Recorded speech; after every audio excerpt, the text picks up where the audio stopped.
Fala pessoal, beleza? Tudo bem? Professor Tiago aqui para mais uma aula e nós vamos falar hoje sobre introdução à geometria espacial, tá bom? Gente, eu vou basear esta minha aula na apostila da Rede Estadual do Rio de Janeiro, chamada de Orientações de Estudo. Mas não tem problema, não precisa ir embora se você não é aluno da Rede Estadual do Rio de Janeiro. Por quê? Porque esse material vai te servir. Os conceitos passados aqui vão te servir de qualquer forma, tá bom? Então vamos lá, bora aí. E se você é aluno da rede estadual, aí é que ficou beleza para você mesmo. Bom, vamos nessa. Gente, vamos iniciar aqui com a ideia de ponto, reta e plano, tá bom? Quando a gente fala, pessoal, de ponto, reta e plano, a gente precisa entender que isso daqui são três noções intuitivas. O que é isso? Está em você, está dentro de você isso. Se eu te pedir, desenhe um ponto numa folha para mim, você desenha tranquilamente, certo? Mas se eu te pedir, assim, me defina o que é ponto, me diz aí o que é ponto. Aí você já buga, né? Todo mundo, normal, tá? A mesma coisa acontece com a reta e o plano. Todo mundo olha para os trilhos de um trem e já imagina aqui, olha, já visualiza ali a reta, né? Logo de cara lá, olha para a linha do trem, para o trilho, você já imagina ali a reta, tranquilamente, sem dificuldade nenhuma com isso, certo? Mas se eu te pedir uma definição, se eu te disser o que é reta, aí você já... E a mesma coisa acontece com plano. Você olha para uma folha de caderno, para a tela de um computador, para a lousa de uma sala de aula, para a superfície onde eu estou escrevendo aqui, olha, nesse programinha, e você já tem a ideia de plano, certo? Muito bem, mas quais são as definições dele? Gente, repara bem, ponto é uma figura que é meio estranho falar isso, eu sei, mas é isso. Ela não tem forma e não tem dimensão. Aí você me diz, ah não, professor, estou indo embora do vídeo. Claro que ponto tem forma e tem dimensão. O ponto é redondo. Redondo é a ponta da caneta que você fez o ponto. Se você fizer um ponto com uma ponta triangular, ele vai ter a forma triangular. Se você fizer um ponto com uma... se você marcar um ponto com uma ponta quadrada, ele vai ter a forma quadrada. Certo? Ou seja, ele tem a forma do objeto que fez aquele ponto. Ok? Geralmente redondo, porque a gente usa pontas redondas, na maioria dos casos aí. Ok? Muito bem. Então, ponto não tem forma. E ponto não tem dimensão. Por quê? Porque se a sua ponta for 0,5, o ponto tem um tamanho. Se a ponta da sua lapiseira for 0,7, tem outro tamanho. Se você usar uma caneta com ponta 0,9, vai ter outro tamanho. Percebeu? E assim vai. Ou seja, ele não tem um tamanho exato. Tá bom? Eu posso fazer um ponto minúsculo, microscópico, problema nenhum, tá? Então, ponto não tem dimensão, ponto não tem forma, beleza? A reta, gente, a ideia de reta é a seguinte: imagine que eu fosse fazendo aqui vários pontos, um ao lado do outro, infinitamente, alinhados, tá? Não sei se eu vou conseguir fazer tão alinhado assim aqui, mas tudo bem. E você vai preenchendo esses espaços aqui com outros pontos alinhados. O que eu estou formando ali? Eu acho que você já sacou, né? Que eu vou fazendo isso aqui infinitamente e eu vou encontrar este objeto aqui, olha. Eu vou encontrar uma reta. Ao fazer isso daqui, eu vou formar uma reta. Então, o que é a reta? É quando eu faço vários pontos, um bem ao lado do outro, bem colado no outro, infinitamente, um ponto estando alinhado com o outro. Percebeu? Eu formo uma reta. Legal, chegamos aqui à ideia de reta, tá bom? De novo, a reta não vai ter uma espessura, uma dimensão exata, né? Concorda comigo? Por quê? Porque eu usei ponto para formar a reta. O ponto não tem dimensão, então a reta também não tem. De novo, a reta vai ter que dimensão? A dimensão do objeto que eu usei para construir ela. E que forma? A forma do objeto que eu usei para fazer a reta. Se eu usar uma ponta quadrada, a reta vai sair mais quadrada. Se eu usar uma ponta redonda, que é o que a gente usa geralmente, ela sai mais arredondada nas suas extremidades, né? E aqui tem um outro ponto. Reta não tem extremidade.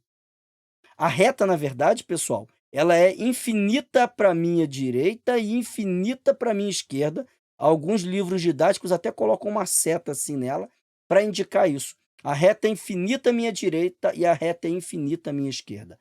Reta é infinita. Ué, mas por que aí tu não escreve ela infinita? Porque o meu espaço é finito. O máximo que eu posso fazer aqui, gente, é uma reta pegando de uma ponta a outra aqui, ó, da minha lousa. É o máximo que eu posso fazer, certo? Mas eu não posso continuar além da minha lousa. Mas aqui dentro, isso é possível.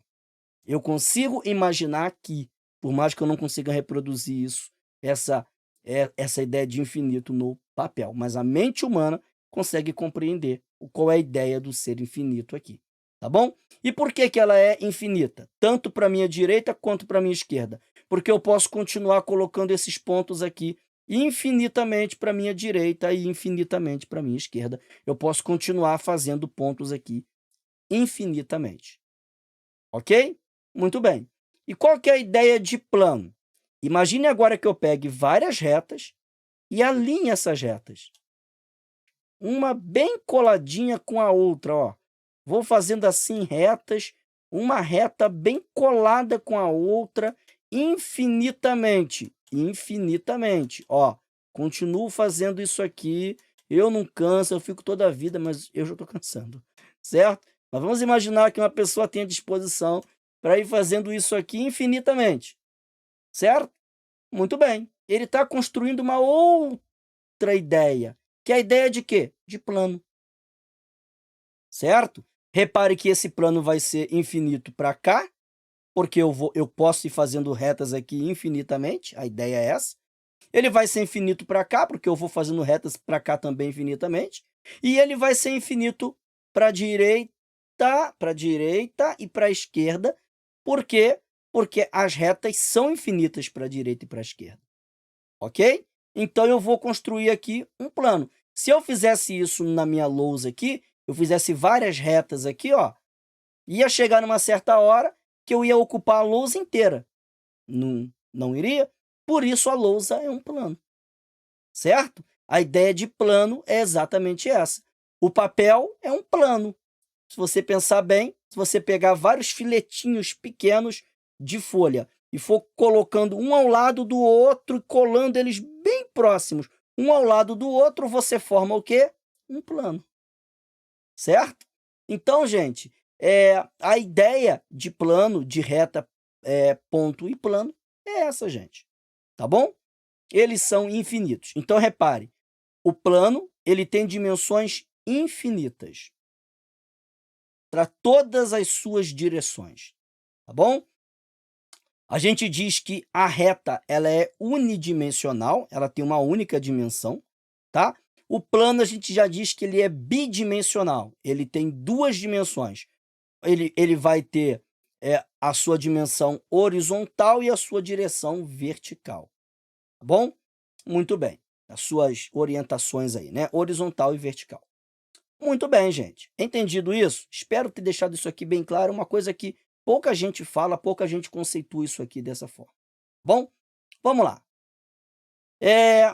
Vamos ver aqui algumas noções primitivas, tá? Gente, combinou-se, decidiu-se, convencionou-se que ponto a gente sempre representa ele com uma letra maiúscula. E para quê, professor? Você tem dois pontos aqui. Como é que eu vou diferenciar eles? Eu vou dizer, ah, não, é o ponto que está à minha direita. Ah, não, é o ponto que está na minha esquerda. Não, é o ponto que está na minha direita. Não, é o ponto da esquerda. Não, é mais fácil fazer o quê? Chama esse ponto de A, chama esse ponto de B e pronto. Basta eu dizer, não, é o ponto B. Não, é o ponto A. Eu dou um nome para esse ponto para distinguir ele de outros pontos. Beleza? A mesma coisa a reta, gente. Eu fiz uma reta, tá? Claro, de maneira finita, mas lembrando que a reta é infinita, tá? E vou representar ela com uma letra minúscula do alfabeto, um R. minúsculo. Então, ponto é sempre letra maiúscula e reta é sempre letra minúscula. E o plano, professor? O plano é marrento, vai. Plano é metido. O plano é metido a ser grego.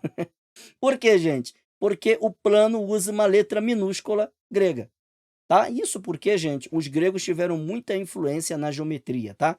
Por isso que se usa tanta letra grega na geometria, e na trigonometria.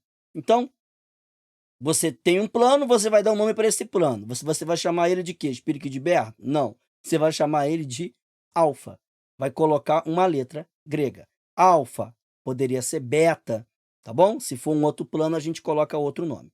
Tá, professor, e para que eu tenho que saber isso? Para a hora que você for fazer uma prova de vestibular ou de Enem, ou seja lá como for, de um concurso, eles colocam lá, dado um plano alfa, dado um plano beta, aí tu acha que o cara tá falando grego, apesar que ele tá falando grego mesmo. Mas você diz: "Como assim? Alfa, beta?" É só nomes, tá bom? Não precisa se preocupar com isso. Muito bem. Seguindo aqui, pessoal, nós vamos ver alguns postulados fundamentais e fechamos aqui, tá bom? Agora é que a coisa fica legal, gente. Agora que fica bacana. Vamos lá. Numa reta, bem como fora dela, há infinitos pontos distintos. Complicado, professor, isso daí, hein? Difícil, não gostei não. Olha aqui, simplesmente, você tem uma reta. Se você tem uma reta aqui, parece difícil, né? Mas não, isso é tranquilo. Você tem uma reta, certo? Tanto nesta reta, quanto fora dela, você tem infinitos pontos. Eu posso ter aqui o quê? Infinitos pontos. Quantos pontos eu quiser aqui, ó. Ó, eu vou fazendo aqui vários pontos. Alguns pontos vão estar fora da reta, outros pontos vão condizer de estar exatamente em cima da reta. Só isso, tá bom? 2 pontos determinam uma única reta. Isso sim é bacana. Se eu tenho 2 pontos, por esses 2 pontos passa uma única reta. Beleza? Não vai ter como passar. Ah, não, mas e se eu fizer outra reta por cima dessa daí? Você fez outra reta igual a essa. Percebeu? Mas passa uma única reta por 2 pontos, tá bom? Parênteses aqui, inclusive a menor distância entre 2 pontos é uma reta, tá? Então, entre o ponto A e o ponto B, a menor distância possível aqui é uma reta. Eu posso vir do ponto A para o ponto B fazendo curva por aqui, se eu quiser, tá? Tranquilamente, eu posso fazer assim. Tem até alguns joguinhos hoje em dia que fazem umas coisinhas assim, né? Mas a menor distância vai se dar como? Andando em linha reta. A menor distância de um ponto ao outro aqui vai se dar como? Se eu percorrer essa distância em linha reta. Ok? Muito bem, tranquilo, né? Vamos lá, então. Pontos colineares pertencem à mesma reta. O que é isso, professor? Colinear, moleza. O que é copiloto? É o piloto que está junto. Maneiro. O que é coautor? O autor que fez junto com o outro. Maravilha. O que é colinear? Co, aquilo que está junto. Linear, linha. Line, linha. Então, os pontos que estão juntos na mesma linha, na mesma reta. Então, repare, o ponto A, B e C estão alinhados, estão na mesma linha. Então, por eles passam uma única reta. Já aqui, ó, A, B e C não estão alinhados, né? Olha, estão desalinhados, o C está para cá. Então, eles não são colineares. Para serem colineares, eles têm que pertencer à mesma reta, ou seja, estarem alinhados. Tá bom? Tranquilo, só isso, tá? Mais uma ideia aqui. Vamos lá. Mais um postulado aí. 3 pontos determinam um único plano. Então, você tem aqui 3 pontos, A, B e C. Tem um único plano que passa por esses 3 pontos. Ah, não, mas eu posso fazer um outro plano aí que passe sobre esse plano? Sim, ele vai ser igual a esse, certo? Então, aqui tem um plano beta que está passando em cima desses 3 pontos aqui. Tem um único plano que faz isso, tá? Se eu tentar traçar um outro plano aqui, ele vai estar para outra direção, para outro sentido, ele não vai estar cobrindo os 3 pontos, a menos que eu faça um plano em cima desse daqui. Então, um único plano passa sobre 3 pontos. Beleza? Legal, né? Muito bem, gente. Então, pessoal, essa primeira parte aqui, deixa eu limpar aqui a minha lousa, tá bom? Para a gente fechar, só falta pouquinho agora, pessoal. Tá bom? Agora a aula já está indo para o final aí já. E eu quero agradecer quem está até aqui. Valeu mesmo. Espero que esteja te ajudando. Espero que esteja sendo útil. Deixa nos comentários aí se porventura ficar alguma dúvida. Eu vou gostar de ver aí, de tirar sua dúvida, de responder. Eu sempre respondo, tá bom? Então coloca aí se pintou alguma dúvida para você, se você não por acaso não entendeu alguma coisa, coloca aí nos comentários, tá bom? E se inscreve aqui no canal, esse canal está começando agora e a tua inscrição vai me ajudar demais, tá bom? Desde já agradeço, vocês são demais. Bom, pessoal, vamos nessa aí. Gente, olha só, deixa eu limpar isso aqui. Vamos limpar isso daqui, que tá muito feio. Pronto, vamos lá. Agora vamos nessa, gente. Se uma reta contém 2 pontos de um plano, esta reta está contida nesse plano. Então, olha bem, se uma reta contém 2 pontos de um plano, então eu tenho 2 pontos que estão sobre um plano. Se essa reta passa por esses 2 pontos, ou seja, ela contém esses pontos, para ela conter esses pontos, ela tem que passar sobre eles, certo? Se ela contém esses 2 pontos, ela passa sobre esses 2 pontos, então esta reta também está no plano. Porque se o ponto está no plano e a reta está passando pelos 2 pontos, tá? Então a reta também tem que estar no plano, certo? Se os 2 pontos estão no plano e a reta passa por esses 2 pontos, automaticamente a reta tem que estar no mesmo plano, certo? Tranquilo, né? Viram aí? Nada do outro mundo, gente. Agora vamos lá. 2 retas são concorrentes se tiverem apenas um ponto em comum. Pô, bacana, hein? E fechamos aqui, hein? 2 retas são concorrentes se tiverem apenas um ponto em comum. Então, repare, eu tenho aqui 2 retas. 2 retas. Elas têm um único ponto em comum. No caso aqui, o ponto H. Elas são retas concorrentes. Só isso. Tá bom? Muito bem. E a gente escreve como? Deixa eu colocar isso aqui para você, que isso aqui é importante pra caramba. A gente escreve que elas são concorrentes, tá? Agora, tem um caso muito especial, que eu acho que, eu não sei se isso aqui entrou na apostila ou não me recordo, mas é o seguinte, imagina que você tenha 2 retas concorrentes que formam entre si um ângulo de 90 graus. Beleza? 2 retas concorrentes, sei lá, reta R e reta S, concorrentes, e formam entre elas um ângulo de 90 graus. Então, aqui tem um ângulo aqui de 90 graus, tá? Deixa eu trocar aqui a cor para ficar mais intuitivo. Ó, tem aqui um ângulo aqui de 90 graus. Beleza. Bonitinho aqui um ângulo de 90 graus, tá aqui, 90 graus, tá? E aqui eu tenho a reta R e a reta S. Quando acontecer isso aqui, você diz que R e S são perpendiculares. R e S, você vai dizer, são perpendiculares.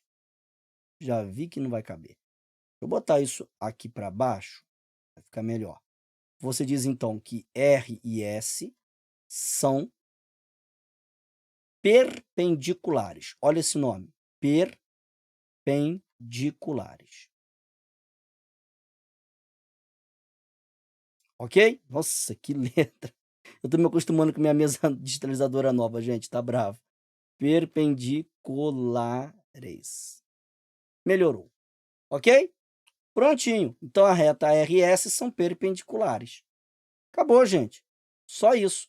E a gente escreve isso como? A gente escreve isso assim, gente, olha. Deixa eu sair aqui da frente para não ficar na frente aqui. Pronto. A gente escreve isso aqui assim, ó. R, faz um T de cabeça para baixo, tá? e S. Esse T de cabeça para baixo quer dizer que elas são perpendiculares. Só isso, tá bom? Muito bem. E outra questão também que a gente tem que falar aqui é a seguinte: e quando elas não são concorrentes? E quando eu tenho duas retas, professor, que não são concorrentes? Aí nós dizemos que elas são, pessoal, retas paralelas. Quando elas não são concorrentes, elas são paralelas. O que isso quer dizer, professor? Te explico. Isso quer dizer que eu vou fazer aqui duas retas que nunca vão se tocar.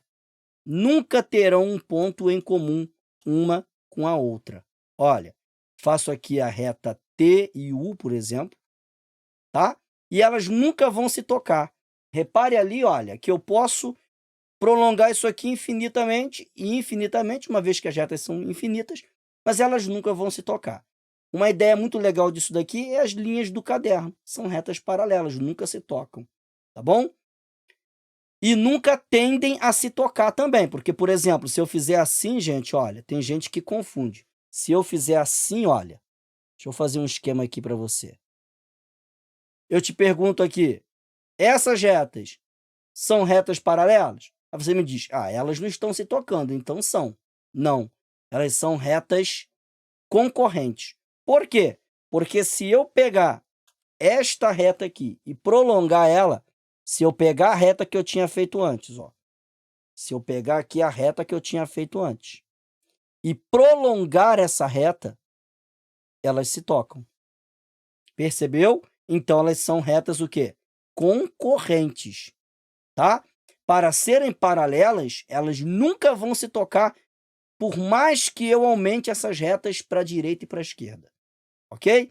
Aí a gente escreve assim, ó, T é paralelo, usa assim dois tracinhos assim, ó, tá vendo? Perdão, isso, T é paralelo a U. Pronto. Aí a gente diz que eles são o quê? Paralelos, tá bom? T é paralelo, esse símbolo aqui quer dizer isso, a U, tá? Então, retas concorrentes são retas que se tocam em um ponto. Se essas retas se tocam em um ponto e formam entre si um ângulo de 90 graus, eu digo que elas são retas perpendiculares, tá bom? Perpendiculares. E quando elas são perpendiculares, eu escrevo assim, com um Tzinho de cabeça para baixo. É o símbolo que eu uso para escrever o perpendicular. Muito bem. E quando duas retas nunca se tocam, por mais que eu as prolongue infinitamente, eu digo que elas são retas paralelas e eu escrevo T paralelo a U. Ok?